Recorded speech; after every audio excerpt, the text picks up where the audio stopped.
अखंड मंथन के सभी दर्शकों को नमस्कार। मैं हूं शेखर त्रिपाठी और आप देख रहे हैं हमारा YouTube चैनल अखंड मंथन। भविष्य मालिका वेब सीरीज के छठे सीजन के 5वें एपिसोड में आप सभी दर्शकों का स्वागत है, अभिनंदन है। जैसा कि पिछले एपिसोड में हमने आपको बताया था कि कैसे भारतीय संसद में CAA और समान नागरिक संहिता कानून को प्रस्तुत किए जाने पर उपजे विवाद से भड़की आग पहले पश्चिम बंगाल से होते हुए दक्षिण भारत के राज्यों में फैल जाएगी एवं किस प्रकार से चीन ताइवान एवं जापान पर समुद्री एवं आकाशीय मार्ग से हमला कर देगा। अब सुनिए आगे की कथा। जैसा कि आप जानते हैं कि कलिपुरुष से युद्ध करने के लिए कल्कि भगवान गुप्त रूप से भारत के विभिन्न स्थानों पर भक्तों के एकत्रीकरण का कार्य कर रहे हैं, जो कि वर्ष 2024 तक पूरा होने वाला है। किंतु जैसे ही भक्तों के एकत्रीकरण का कार्य पूरा होगा, वैसे वैसे संसार में हिंसा की आग भड़कने लगेगी। विश्व के कई देश आपस में छोटे छोटे विवादों को लेकर उलझ पड़ेंगे और ये विवाद बातचीत से शांत ना होकर युद्ध से ही शांत हो पाएगा। इस झड़प में कौन सा देश किस पर आक्रमण करने वाला है, आइए अब आपको ये बताते हैं। तो एक ओर जहां रूस अमेरिका एवं यूरोप से भिड़ेगा, वहीं चीन दक्षिण सागर में ताइवान जापान के साथ, इजराइल अरब देशों के साथ, तुर्की ग्रीस के साथ, उत्तर कोरिया दक्षिण कोरिया के साथ युद्ध आरंभ कर देगा। इसी के साथ साथ संसार के छोटे छोटे देशों में भी आंतरिक विद्रोह भड़क उठेगा। वर्ष 2024 को महाविनाश की लीला के दूसरे चरण के रूप में देखा जाएगा एवं ये वर्ष अधिक विध्वंसक होगा। जैसे जैसे 2024 का अंत होगा, वैसे आधा रूस एवं यूरोपीय देशों के आसमान जहरीली गैस और धुएं से भर जाएंगे। इस दौरान 23 जून से 5 जुलाई 2024 के दौरान 13 दिन का वह पक्ष आरंभ होगा जिसे कली महाभारत के रूप में जाना जाता है।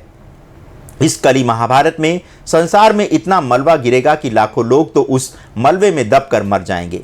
कहा जा रहा है कि यही वह कालखंड होगा जबकि शनि कुंभ राशि में गोचर कर रहा होगा एवं उधर वैशाख मास यानी मई में धरती पर मचे उत्पात के कारण हर ओर 100 ही 100 दिखाई देंगे। ऐसा इस कारण होगा क्योंकि परमाणु युद्ध के कारण मृतकों का आंकड़ा लाखों करोड़ों की संख्या पार कर जाएगा। ऐसे में कोई किसी का शव उठाने के लिए बचेगा ही नहीं। इसी कालखंड में शुक्र मेष राशि में गोचर कर रहा होगा। इसी दौरान आकाश में उड़ता हुआ एक पक्षी धरती पर उतरने का प्रयास करेगा, किंतु धरती पर इतने अधिक शव पड़े होंगे कि वह पक्षी भी धरती पर उतरने का साहस जुटा नहीं सकेगा और उड़ते उड़ते थक कर वह आसमान में मर जाएगा।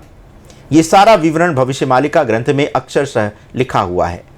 सितंबर 2023 से ही भारत के अंदर हिंदू मुस्लिम विवाद इतना बढ़ जाएगा कि वह गृह युद्ध में परिवर्तित हो जाएगा। भारत को दो प्रकार से शत्रुओं से लड़ना होगा, एक बाहरी शत्रु और दूसरा भीतरी शत्रु। अब इसी दौरान एक नया अध्याय आरंभ होगा। जिस प्रकार से महाभारत काल में कुछ योद्धा ऐसे थे जिनकी युद्ध लड़ने की इच्छा पूरी नहीं हुई थी, इन्हीं में से एक योद्धा भूरिश्रवा थे जो द्वापर युग के महाभारत युद्ध को लड़ नहीं पाए थे। इस बार भूरिश्रवा जैसे योद्धा का जन्म चीन में हुआ है और वो पहले तो भारत के विरुद्ध चीन की सेना में सम्मिलित होकर युद्ध लड़ेंगे। बाद में कल्कि भगवान की प्रेरणा से वे भारत की ओर धर्म युद्ध में अपनी भूमिका निभाएंगे। जब भारत में आंतरिक युद्ध चल रहा होगा, तब इसी का लाभ उठाते हुए चीन, पाकिस्तान, तुर्की समेत 11 इस्लामिक देशों की सेना भारत पर आक्रमण कर देगी। ये सभी इस्लामिक देश भारत के संसाधन को लूटने का प्रयास करेंगे। ये आक्रमण का समय 2023 का अंत या फिर 2024 का आरंभ कोई भी समय हो सकता है। चूंकि ये बातें भविष्य मालिका ग्रंथ में कूट भाषा यानी गुप्त कोड में लिखी गई हैं, अतः इन्हें डिकोड करना इतना सरल कार्य भी नहीं है। भविष्य मालिका ग्रंथ को उड़िया भाषा में भी नहीं लिखा गया है, बल्कि इसे किसी और गुप्त लिपि में लिखा गया है जिसे डिकोड करना इतना सरल कार्य नहीं है। ऐसा इसलिए किया गया था ताकि भविष्य में घटने वाली इन घटनाओं की जानकारी बहुत पहले ही लोगों के सामने प्रकट ना हो जाए। पाकिस्तान द्वारा किया गया भारत पर यह आक्रमण 6 से 8 महीने तक चलेगा। इसी दौरान चीन की सेना भारत के उत्तर पूर्व में अरुणाचल से होते हुए भारत के सीमावर्ती प्रांतों में एकत्र हो जाएगी। ऐसा लगेगा कि ये सेना कभी भी भारत में घुस सकती है, किंतु चीन भारत की सीमा पर यह तनाव जारी रखेगा। इसी समय उत्तर की ओर से पाकिस्तान और तुर्की समेत अन्य देशों की इस्लामिक सेनाएं सिंधु नदी के रास्ते लगते हुए गिलगित बाल्टिस्तान के मार्ग से भारत में प्रवेश कर जाएंगी। इसी समय सिंधु तट पर एक जोरदार धमाका सुनाई पड़ेगा और इसके बाद इस तरह की घटना आम हो जाएगी, क्योंकि उसके बाद चीन की ओर से भारतीय आकाश पर मिसाइलों से हमला किया जाएगा। इसके बाद चीनी सेना उत्तरांचल, सिक्किम, अरुणाचल के रास्ते, मुस्लिम सेना सिंधु के रास्ते भारत में घुस जाएगी। भारतीय सेना अपनी पूरी शक्ति के साथ राष्ट्र रक्षा के लिए युद्ध करेगी, किंतु भारत को कई मोर्चे पर युद्ध लड़ना होगा, क्योंकि भारत में मुस्लिम समुदाय भी शत्रु देशों का साथ देने लगेगा। इस युद्ध को लड़ते हुए 6 से अधिक माह बीत जाएंगे, फिर भी भारतीय सेना शत्रु सेना से युद्ध लड़ते हुए उन्हें परास्त करने का क्रम जारी रखेगी।